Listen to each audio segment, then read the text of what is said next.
Good morning. Electricity के कुछ बचे हुए न्यूमेरिकल्स, ठीक है। और वैसे तो हर वीडियो में हर टाइप के न्यूमेरिकल कराए जा रहे हैं, लेकिन जो भी पोर्शन कराया जा रहा है वो टोटल एनसीईआरटी वाला कराया जा रहा है, ठीक है। बहुत ज़्यादा मोस्ट इम्पोर्टेंट क्वेश्चन है ये, और ये जो है एग्जाम के पॉइंट ऑफ व्यू से बहुत इम्पोर्टेंट है। ये ऐसे क्वेश्चन जो हैं 1 नंबर में पूछे जाते हैं वैसे तो, लेकिन अगर ये क्वेश्चन आया, बड़े लेवल पे क्वेश्चन आया, तो ये 5 नंबर से कम नहीं पूछा जाएगा, ठीक है। तो ध्यान रखते हुए चलना है। देखो जरा क्वेश्चन क्या कहता है हमारा कि 2 प्रतिरोध हैं, यानी 2 रेजिस्टेंस है हमारे पास, एक 3 ओम का, एक 2 ओम का, ठीक है। सॉल्यूशन देखो जरा, R1 जो दिया हुआ है वो हमारा कितना 3 ओम का है, और R2 जो दिया हुआ वो हमारा कितना 5 ओम का, ठीक। 2 रेजिस्टेंस है हमारे पास, R1 और R2, 2 प्रतिरोध हो गए। इन्हें किसी सेल से जोड़ दिया गया, ठीक है। जब किसी सेल से जोड़ेंगे तो कौन सा प्रतिरोध अधिक गर्म होगा, ठीक है। कौन सा प्रतिरोध अधिक गर्म होगा, और गर्म होने के लिए हमें किसकी जरूरत होती है, हीट की, ठीक है। मान लो कोई तार है हमारे पास, ठीक है, कोई तार है, एक तार तो ये रहा हमारे पास, एक तार ये रहा हमारे पास, ये 2 तार हैं। इन्हें हमने एक इस स्विच में, मतलब हमारे घर में जो बोर्ड लगे होते हैं उसमें ऐसे करके ये 3 स्विच होते हैं, ठीक है। एक को इस स्विच में लगा दिया, एक को इस स्विच में लगा दिया। तो हमें क्या करना, हमें ये बताना कि इन दोनों तारों में कौन सा तार जल्दी गर्म हो जाएगा, ठीक है। तो किसकी वजह से गर्म होगा, हीट की वजह से गर्म होगा, ठीक है। किसकी वजह से, हीट की वजह से गर्म होगा। अब पहली कंडीशन में क्या कह रहा, दोनों तार किस में लगे हुए हैं, श्रेणी क्रम में लगे हुए हैं, मतलब किसमें, सीरीज की पोजीशन में। एक तो ये रहा तार और दूसरा तार ये रहा हमारे पास, ठीक है। दोनों तार लगे हुए हैं ये, ठीक। देखो डायग्राम से जल्दी समझ में आएगा, ठीक है। ये 2 तार लगे हुए हैं, ये R1 प्रतिरोध है, ये R2 प्रतिरोध है। अब जब हमने श्रेणीकरण की कंडीशन पढ़ी थी तो हमारी करंट कैसी थी, एक ही फ्लो होती थी, क्योंकि यहां से कोई भी करंट बदल नहीं रही है।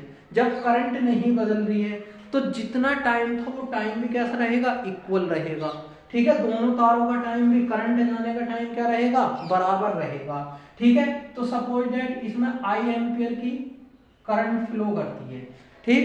इनके क्या होंगे, विभवांतर अलग अलग होंगे, विभवांतर कैसे होंगे, अलग अलग होंगे, लेकिन इनमें करंट का फ्लो एक ही होगा। दोनों रेजिस्टेंस कैसे हैं हमारे, अलग अलग होंगे, ठीक है। तो हीट का फ्लो निकालते हैं। सपोज दैट पहले तार में हीट कितनी है हमारी, H1 है, और दूसरे तार में हीट कितनी है हमारी, H2 है, ठीक है। तो H1 और H2 देख के चलना हमें, ठीक है। तो H1 कितना होगा हमारा, H1 कितना होगा I² R1T, ठीक है। दूसरे, क्यों करंट हमने ऐसे कैसे लिए, क्योंकि करंट हमारी एक ही फ्लो करेगी। और ये फॉर्मूले जानने के लिए हमें कहां जाना, बैक वीडियो में, जो हमारी पहली वीडियो पढ़ी हुई है वहां, उन वीडियो में मैं सारे फॉर्मूले, पहले 1-2 वीडियो में ये सारे फॉर्मूले, इलेक्ट्रिसिटी के जितने भी फॉर्मूले सारे के सारे डिफाइन किए हैं, ठीक है। दूसरा क्या होगा, सपोज दैट ये पहले प्रतिरोध के लिए या पहले तार के लिए, पहले प्रतिरोध के लिए, ठीक है। अब दूसरे प्रतिरोध के लिए हीट कितनी होगी, दूसरे प्रतिरोध यानी दूसरे तार के लिए हमारा कितनी ऊर्जा होगी, H2 होगी। तो H इसकी कितनी होगी, H1 होगी, इसकी H2 होगी, तो H2 इक्वल टू कितना होगा, I²RT, ये कितना होगा, R2 होगा। दूसरे प्रतिरोध के लिए, दूसरे रेजिस्टेंस की बात कर रहे हैं, ठीक है। अब इसे बना लो इक्वेशन फर्स्ट, इसे बना लो इक्वेशन सेकंड, ठीक है। अब इस कंडीशन में क्या करते हैं, जब हमारा ऐसा होगा तो H1/H2 कर लो, क्यों, क्योंकि हमें तार किस में लेने, हमें श्रेणी क्रम में लेकर चलने। अब चाहे समांतर क्रम में हो, जब ऐसी कंडीशन हो कि कौन सा पहले गर्म होगा या कौन सा पहले ठंडा होगा, अब इसने गर्म पूछ लिया, ठीक है। इसी चीज को भी बताऊंगा मैं, जरा दोनों पे ध्यान देना। तो कितना हो जाएगा ये I² R1T I²R2T। ठीक, ये दोनों आपस में कैसे हो जाएंगे, कैंसिल हो जाएंगे। तो कितना होगा H1/H2 इक्वल टू कितना होगा R1/R2। ठीक है, R1 की वैल्यू रख दो, R1 की वैल्यू कितनी है 3/5, यानी H1/H2 कितना होगा 3/5। अब ये हमसे पूछ रहा है कि कौन सा तार जल्दी गर्म होगा। तो जिसकी वैल्यू ज्यादा होगी वही जल्दी गर्म हो जाएगा, और जिसकी वैल्यू कम होगी वो कम गर्म होगा। ठीक है, तो हमारा यहाँ किसकी वैल्यू ज्यादा है, 5 की वैल्यू ज्यादा है, और 5 किसकी वैल्यू में रखा R2 की, तो R2 रेजिस्टेंस जल्दी गर्म होगा, ठीक है।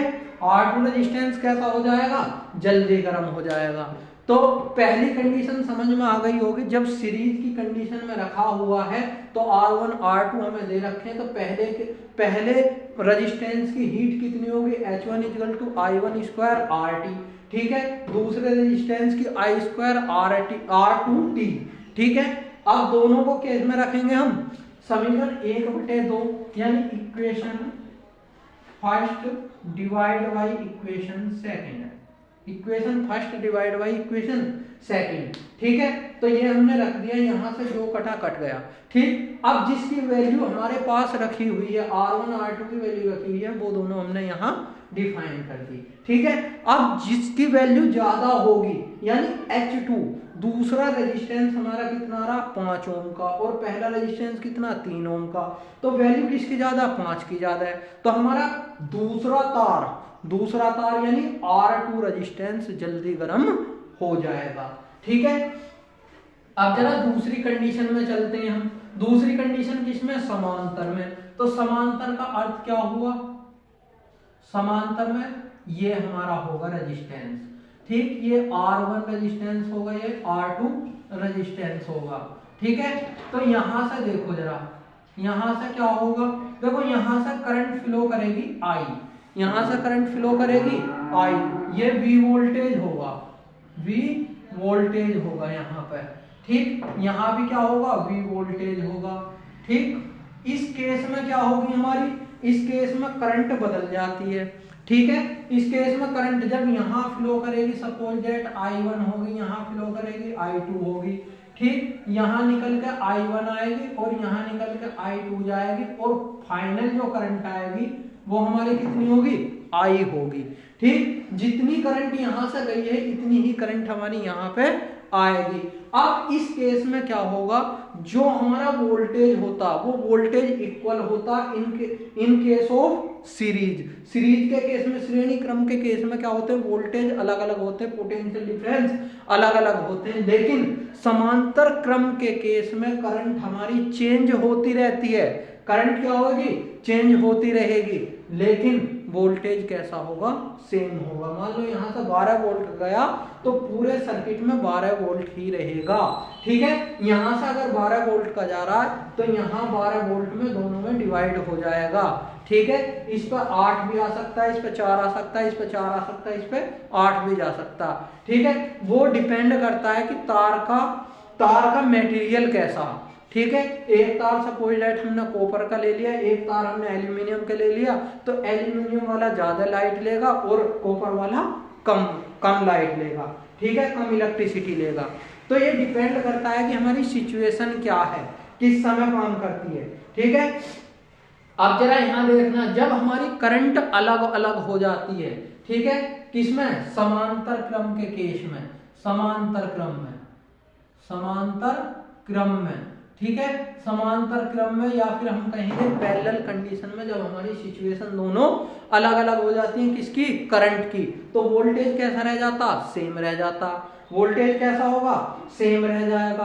तो इस कंडीशन में क्या होगी, हीट का जो फ्लो होगा वो भी अलग अलग होगा। क्यों, क्योंकि अभी मैं बताया कि एक तार हम कॉपर का ले रहे हैं, एक तार एल्यूमिनियम का ले रहे हैं, या फिर एक एल्यूमिनियम का ले रहे हैं, एक लोहे का तार ले रहे हैं, या एक सोने का ले रहे हैं, एक चांदी का ले रहे हैं। ठीक है, तो जब दोनों मटेरियल अलग अलग होंगे तो उनका स्पेसिफिक हीट या विशिष्ट प्रतिरोध भी कैसे होंगे, अलग अलग होंगे।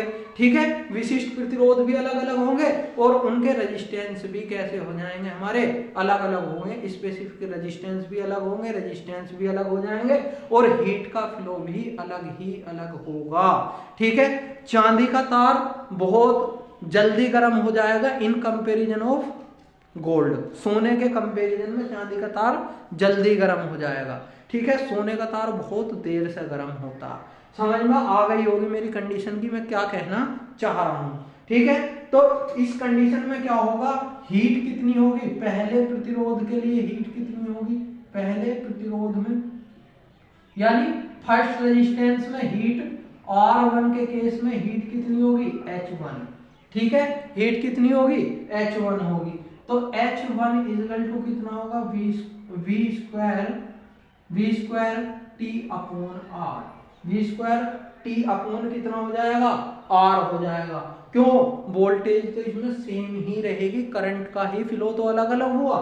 ठीक है, इसमें क्या होगा, टाइम तो दोनों में इक्वल चलेगा भाई। करंट का जब फ्लो करेंगे, ठीक है, तो करंट तो एक ही दम जाएगी। ऐसा तो नहीं है कि घर में मान लो हमने हमारे मेन स्विच से मेन जो पोल है हमारा, खंबा है, खंबे से घर में लाइट आ रही है। ऐसा तो नहीं है कि लाइट आ गई और लाइट आने के बाद 2 घंटे तो यहाँ रुक रही है, फिर घर में कभी इस कमरे में जा रही है, कभी इस कमरे में जा रही है। ऐसा नहीं होता। ठीक है, लाइट क्या होगी, जैसे ही आएगी मेन बोर्ड में आएगी, मेन बोर्ड से पूरे घर में 1 सेकंड में ट्रांसफर हो जाती है। ठीक है, तो यहाँ क्या होगी, करंट हमारी अलग अलग होगी लेकिन एकदम फ्लो कर जाएगी सारी। ठीक है, तो यहाँ इस केस में क्या होगा, जो वोल्टेज होगा, मान लो 220 वोल्ट आया तो 220 ही वोल्ट रहेगा। ऐसा तो नहीं है कि इस कमरे में 220 वोल्ट आ रहा है, इस कमरे में हमारा 50 वोल्ट आ रहा है, इस कमरे में 70 वोल्ट आ रहा है। ऐसा नहीं होगा, वोल्टेज कैसा होगा, सेम होगा। ठीक है, टाइमिंग कैसी होगी, सेम होगी।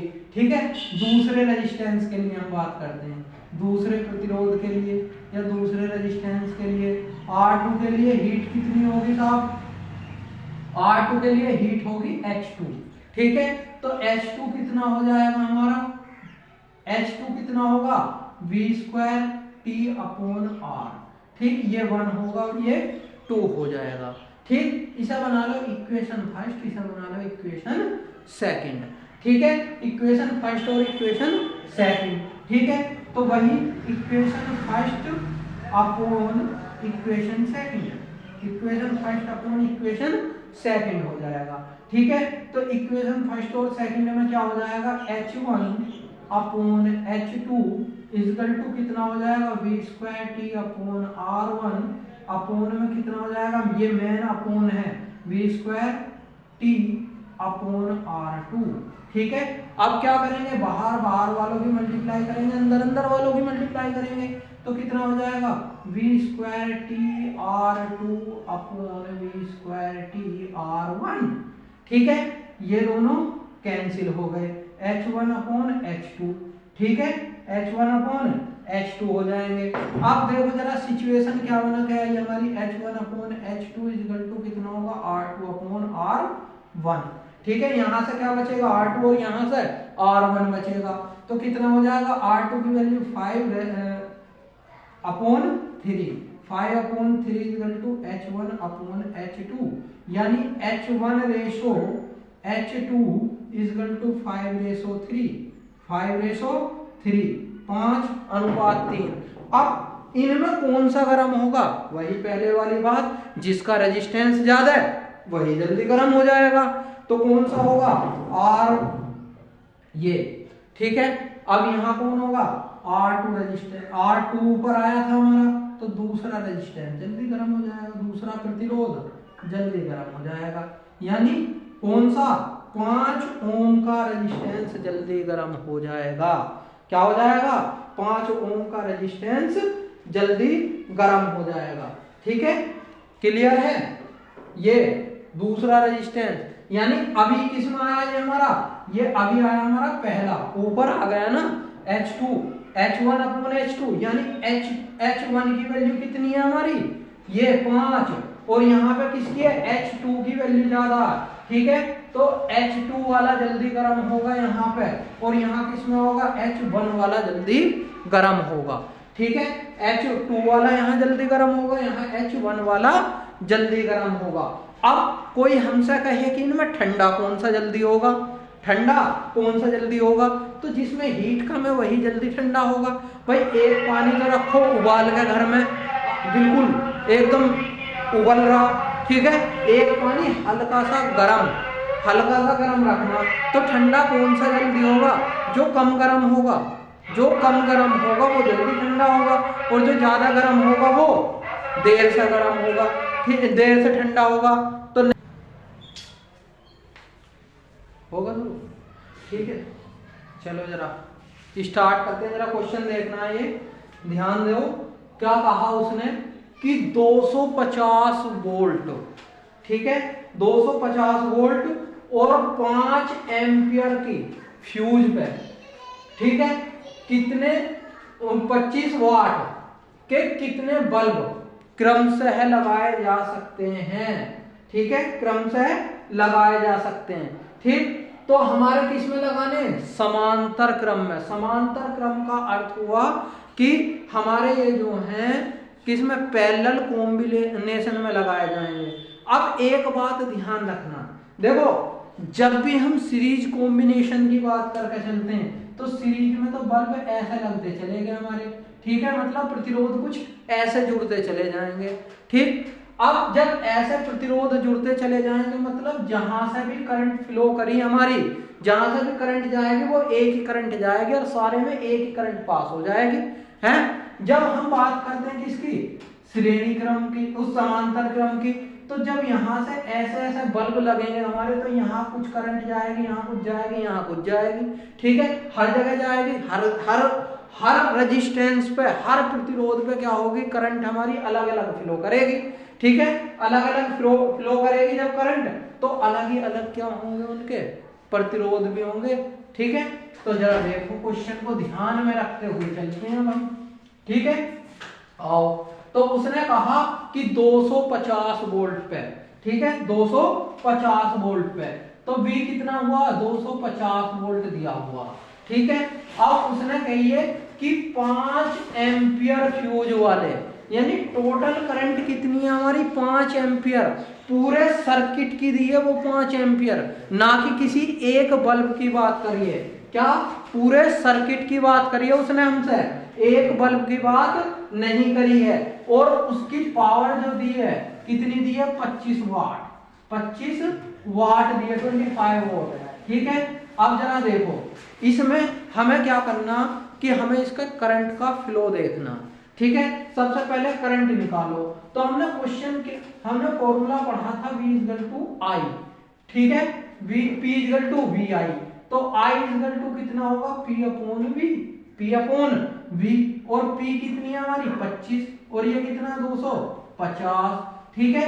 इससे काटेंगे तो ये 1/10 आ जाएगा, ठीक है। I = कितना आएगा, 1/10, जब इसे डिवाइड करेंगे 0.1 एम्पियर, 0.1 एम्पियर, ठीक है।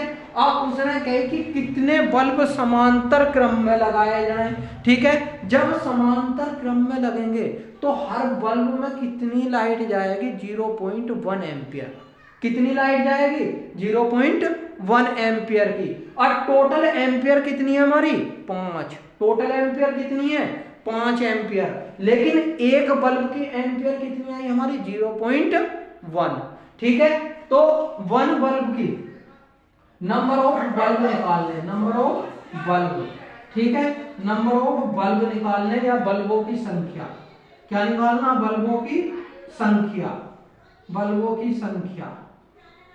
सपोज डेट हमने मान ली n है, नंबर ऑफ बल्ब कितने लगे हुए उसमें, n लगा दिए। अब हमें ही नहीं पता कितने बल्ब लग रहे हैं, ठीक है, यही तो पता करना हमें। तो हम क्या करेंगे, n × एक बल्ब की धारा, ठीक है। तो यहां लिखेंगे 1 बल्ब की धारा बराबर इक्वल कुल धारा, तो टोटल करंट, ठीक है, और यानी कुल धारा, ठीक है, टोटल करंट निकालेंगे तो n बल्ब होंगे और एक बल्ब में मेरी कितनी आएगी 0.1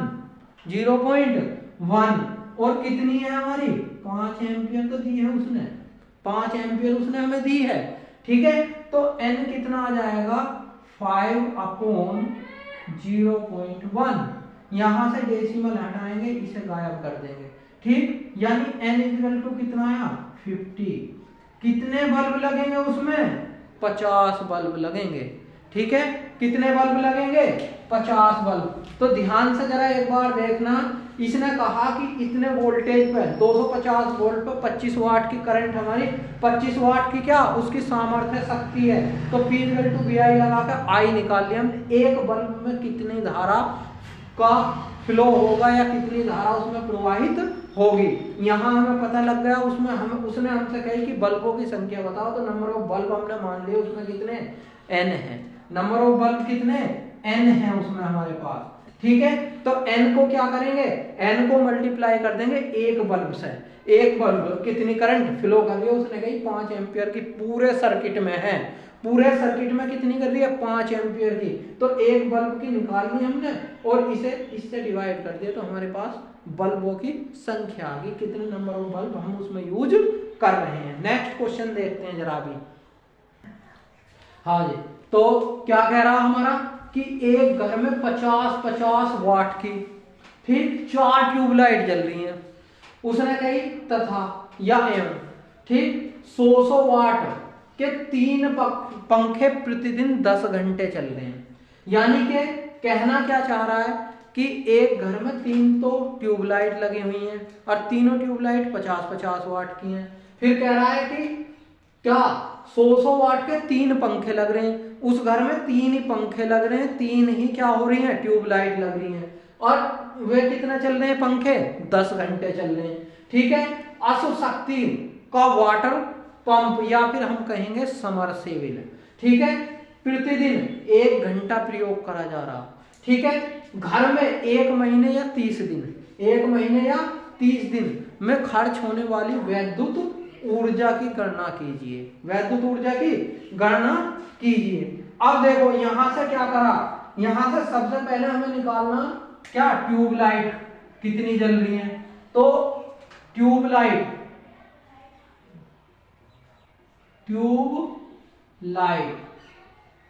पहले बात कर रहा ट्यूबलाइट की, ठीक है। ट्यूबलाइट की कुल सामर्थ्य कितनी हो जाएगी, कुल सामर्थ्य या टोटल कुल सामर्थ्य, ठीक है, टोटल कुल सामर्थ्य की बात कर दी उसने हमसे ट्यूबलाइट की, तो कुल कैपेसिटी या फिर हम उसकी करते हैं, ठीक है, कुल कैपेसिटी। अब कितनी है ट्यूबलाइट 50 वाट की ट्यूबलाइट है और 4 लग रही है, तो कुल कितनी होगी 200 वाट, ठीक है, 200 वाट हो गई। अब क्या करा 100 वाट के पंखे, तो पंखे देख लो जी, पंखे की कुल सामर्थ्य कितनी होगी 100 वाट के, और कितने पंखे हैं 3 पंखे लग रहे हैं, तो कुल कितना हुआ 300 वाट, ठीक। अब 10 घंटे प्रयोग किए जा रहे हैं, तो पहले जो है इन दोनों की अश्व सामर्थ्य निकाल लो, वो निकाल लो, क्या सामर्थ्य निकाल लो, तो कुल सामर्थ्य कितनी होगी पंखे प्लस कुल सामर्थ्य, ठीक है, कुल सामर्थ्य, और किस किस की है वो पंखे प्लस ट्यूबलाइट, ठीक है, इनकी सामर्थ्य निकाल लो। पंखे की कितनी है, पंखे की है 300 और इसकी कितनी है 200, तो कुल मिला के कितनी हो गई 500 वाट हो गए, 500 वाट हो गए।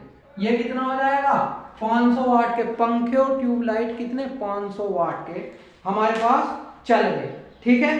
तो अब यहां से क्या निकाल लो इनकी वैद्युत ऊर्जा, क्या निकालनी है हमें वैद्युत ऊर्जा, पहले इनकी निकाल लो, तो वैद्युत ऊर्जा बराबर कितना होगा भाई वैद्युत ऊर्जा, ठीक, वैद्युत ऊर्जा कितनी हो जाएगी इनकी कुल सामर्थ्य, ठीक है, पंखे प्लस ट्यूबलाइट कितने घंटे चले कितने घंटे चले, ठीक है, और कितने दिन चले, उसे 1000 से भाग कर दो तो कितना हो जाएगा, कुल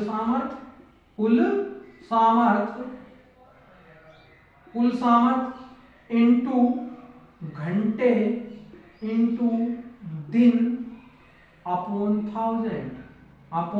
1000, ठीक है। अब ये 1000 बनते ही किस में आएगा, किलोवाट घंटा।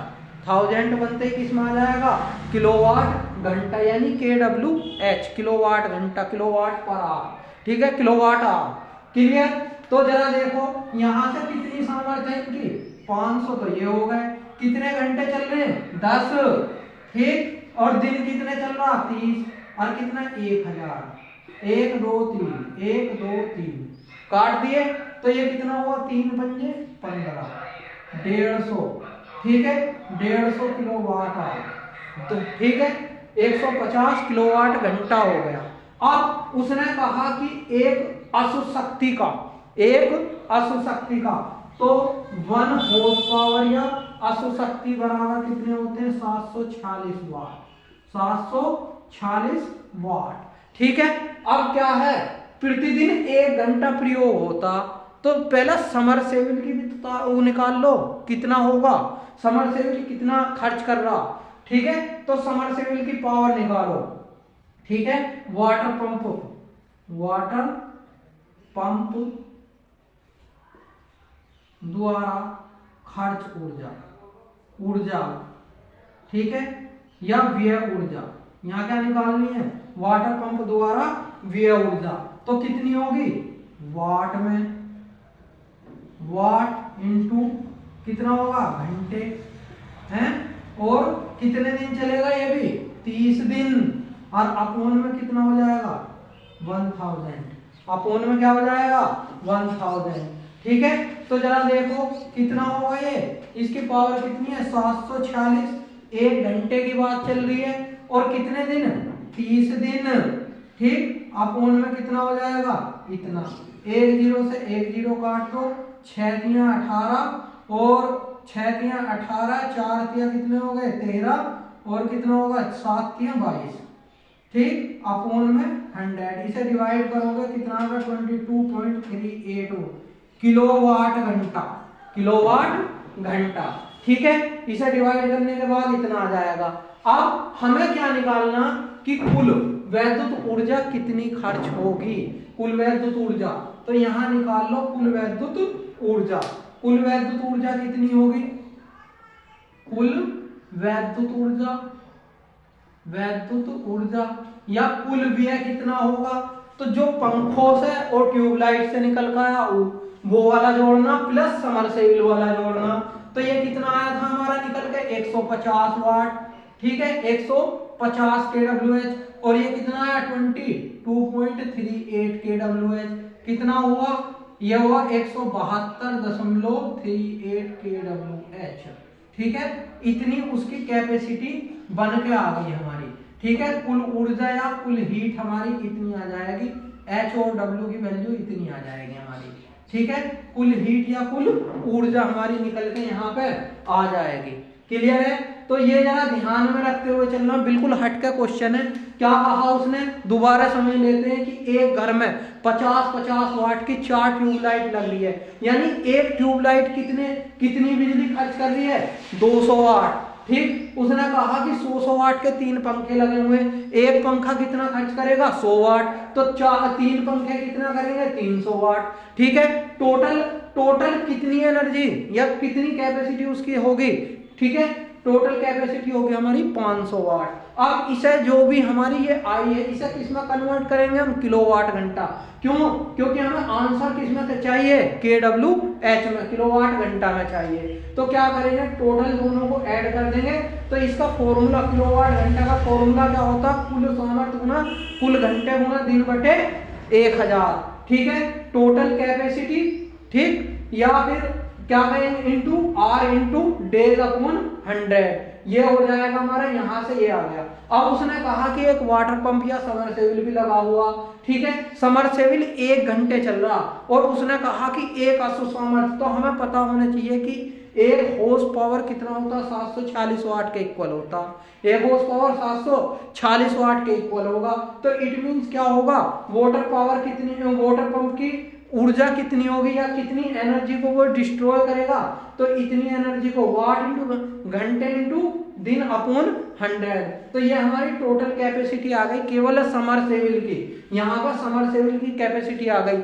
अब हमें क्या निकालना कि टोटल कैपेसिटी कितनी होगी, तो जो हमारी ट्यूबलाइट प्लस पंखों की कैपेसिटी है प्लस समरसेबिल की, कितने दिन में, 30 दिन में, यहाँ भी 30 दिन में निकाली थी, यहाँ भी 30 दिन में निकाली, इन दोनों को ऐड कर दो तो हमें पता लग गई कि कुल कितनी यूनिट खर्च हुई, ये हमारे पास आ गई यूनिट, ठीक है। तो यहाँ हमें यूनिट निकल के हमारे सामने आ गई। अब क्या करना हमें, कंडीशन, यहाँ की कंडीशन क्या होगी, मान लो कह दे कि एक यूनिट 5 रुपए की है, एक यूनिट 7 रुपए की है, एक यूनिट 10 रुपए की है, ठीक है। तो उसे क्या करेंगे, उसे यहाँ मल्टीप्लाई करके हम इन्हें रुपयों में बदल लेंगे, ठीक है, पैसों में बदल लेंगे, रुपयों में बदल लेंगे, तो हमें पता लग जाएगी कि हमें एक महीने में कितना बिल देना है, कितना बिल हम अपने घर का देंगे, ठीक है।